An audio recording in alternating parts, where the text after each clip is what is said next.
Hi guys. So ఈరోజు video వచ్చేసి వీడి గ్రూమింగ్ అనమాట. వీడి పేరు వచ్చేసి టెడ్డీ. టెడ్డీ హాయ్ చెప్పు. హాయ్. వాళ్ళు కలిసాం అనుకో, వాళ్ళందరూ నేను బ్యాడ్ డాగ్ అనుకుంటారు. సో మీకు ఎవరికైనా తెలియకపోతే వీడి బ్రీడ్ వచ్చేసి షిజు అనమాట. వీడికి బాతింగ్ వచ్చేసి మంత్లీ ట్వైస్ అయితే చేపిస్తాను, అండ్ గ్రూమింగ్ వచ్చేసి ఎవ్రీ 2 monthsకి ఒకసారి అయితే చేపిస్తాను. బాతింగ్ అయితే బాగానే చేయించుకుంటాడు మా చేత, బట్ గ్రూమింగ్ అయితే మా చేత చేయించుకోవడం సిజర్స్కి అది భయపడతాడు. సో ప్రొఫెషనల్ అయితే పిలుస్తాం. సో అతని దగ్గర అయితే బాగా చేయించుకుంటాడు. సో లేట్ చేయకుండా let's get in to the video. So నేనైతే రిఫరెన్స్ పిక్ చూపించాను నాకు ఇలా కటింగ్ కావాలని చెప్పి. కటింగ్ నేమ్ వచ్చేసి టెడ్డీ కట్ అనమాట. సో మీకు కానీ ఒకవేళ కావాలి రిఫరెన్స్ పిక్స్ అంటే మీరు గూగుల్లోకి వెళ్ళి సెర్చ్ చేస్తే టెడ్డీ కట్ అని కొడితే మీకు చాలా రిఫరెన్సెస్ వస్తాయి.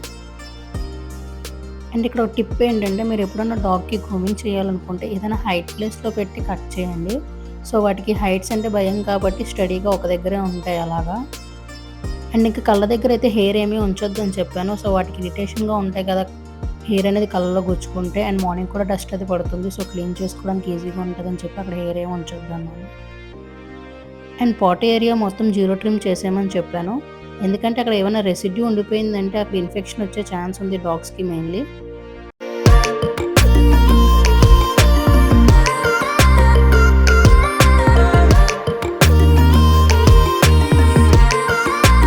సో ఇంకా కటింగ్ అయిపోయిన తర్వాత వాడికి బాత్ అయితే చేపిస్తున్నారు. సో మనమైతే ఎలాగ షాంపూ వాటర్లో డైల్యూట్ చేస్తామో వాటికి కూడా ఎప్పుడు షాంపూ వాటర్లో డైల్యూట్ చేయాలి. ఇంకా షాంపూ కలర్లోకైనా వాటికి ఏమి ఇరిటేషన్ ఏమీ అనిపించదండి.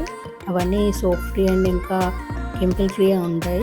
సో మీకు ఏమైనా కావాలి సజెషన్ అంటే నాకు కింద కామెంట్ బాక్స్లో మెన్షన్ చేయండి, నేను మెసేజ్ చేస్తాను ఏ షాంపూస్ వాడాలి అనేది.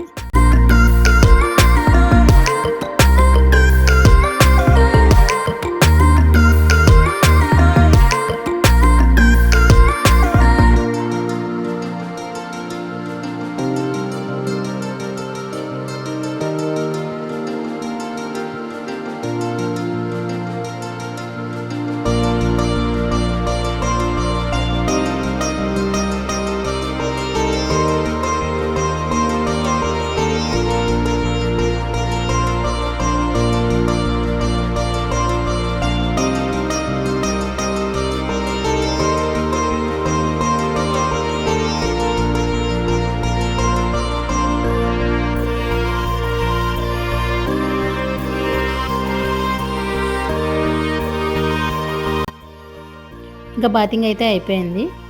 ఆఫ్టర్ దట్ ఏమైనా ఎక్సెస్ వాటర్ ఉంటే అవి రిమూవ్ చేసుకోవాలి.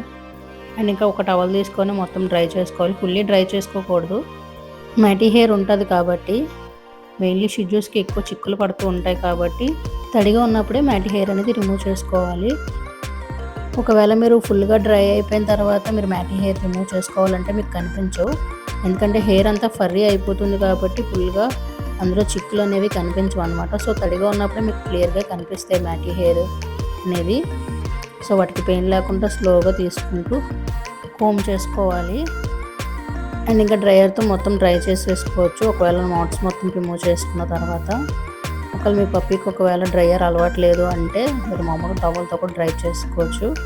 అండ్ ఇంకా లాస్ట్ మళ్ళీ ఒకసారి ఫినిషింగ్ అయితే ఇస్తున్నాడు షేప్.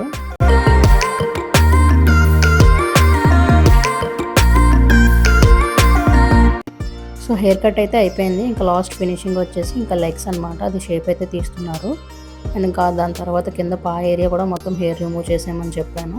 సో అవి ఎక్కువ పరిగెడుతూ ఉంటాయి కాబట్టి స్కిడ్ అయ్యే ఛాన్సెస్ ఉన్నాయని. అండ్ ఆ తర్వాత నెయిల్స్ కూడా ట్రిమ్ చేసేసారనమాట. సో ఫైనలీ ఇదైతే ఫినిషింగ్ అనమాట. ఒకవేళ మీకు అబ్బాయి డీటెయిల్స్ కావాలి అంటే నాకు కింద కామెంట్ బాక్స్లో మెన్షన్ చేయండి. ఎవరైనా నర్సీపట్నంలో ఉంటే నేనైతే కింద మెన్షన్ చేస్తాను తన డీటెయిల్స్. మీకు కానీ వీడియో నచ్చినట్లయితే please do like, share and subscribe.